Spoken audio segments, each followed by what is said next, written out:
Salam saudaraku yang kekasih, mari kita bersatu dalam doa. Damai sejahtera yang senantiasa menghidupkan kita, kiranya menyertai kita sekalian di dalam Kristus Yesus Tuhan kita yang bangkit itu. Amin. Firman Tuhan buat kita semua terambil dari Kisah Rasul 20 ayat 12, dikatakan firman Tuhan demikian. Sementara itu mereka mengantarkan orang muda itu hidup ke rumahnya dan mereka semua merasa terhibur. Demikian firman Tuhan. Rupanya ada satu peristiwa di mana satu orang muda dianggap sudah meninggal seperti itu. Bagaimana latar belakang pemahaman cerita dan firman Tuhan hingga dikatakan bahwa anak muda ini diantar ke rumahnya tapi dalam kondisi hidup membuat orang banyak bersuka cita.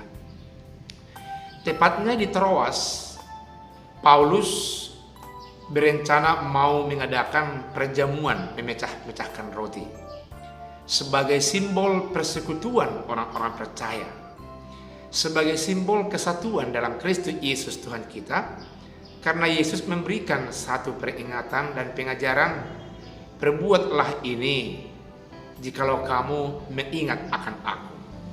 Rasul Paulus mengingat firman itu dan dia bersekutu dengan orang-orang percaya yang di Troas, dan dia mau memecah-mecah roti sebagai simbol persekutuan mereka bersama-sama dengan Tuhan kita Yesus Kristus. Apa yang terjadi? Ternyata pada hari pertama mereka di situ, begitu banyak Rasul Paulus berbicara tentang firman Tuhan, dan banyak orang Yunani yang tertarik dengan berita Injil. Hari kedua, begitu banyak orang yang datang termasuk orang-orang muda, sehingga tempat duduk pun tidak mengizinkan lagi buat mereka. Ada satu anak muda, dia harus duduk di jendela pada posisi mereka bertemu di lantai 3 seperti itu. Rasul Paulus memberikan wejangan yang sangat panjang tapi menarik. Rasul Paulus memberikan berita Injil yang luar biasa, membuat orang tergerak hatinya menerima Yesus. Namun demikian tidak semua rupanya menawan di hati orang yang hadir pada saat itu berita itu. Ada yang tertidur. Orang yang duduk di jendela itu tertidur, dan ketika dia tertidur dia jatuh sampai ke bawah tanah, dan orang menyangka bahwa dia sudah dalam kondisi mati. Keadaan itu membuat mereka sedikit agak tersentak. Alhasil Rasul Paulus juga ikut ke bawah menemui anak muda yang jatuh yang tertidur ini, dan ketika itu dia berdoa sungguhan.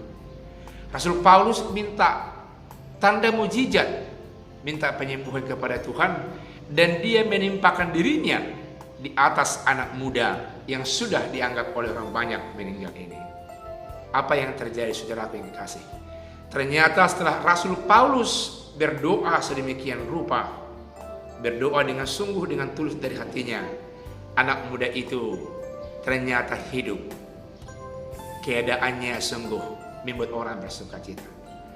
Ramai-ramailah mereka, termasuk yang anak muda, menghantarkan anak muda yang jatuh, yang dianggap sudah mati ini, tapi hidup ke rumahnya, dan semua mereka bersuka cita.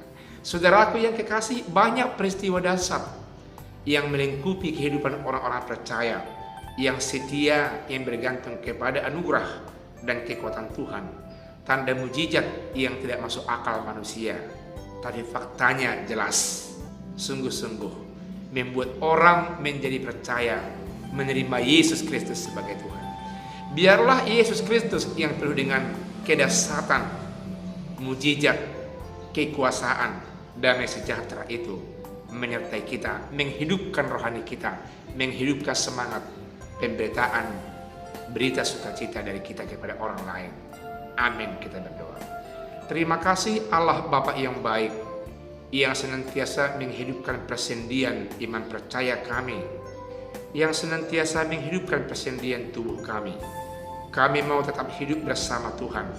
Kami mau sungguh-sungguh sejahtera, panjang umur sehat, dan kami mau bergantung kepada kekuasaan Tuhan. Dalam nama Yesus kami berdoa. Amin.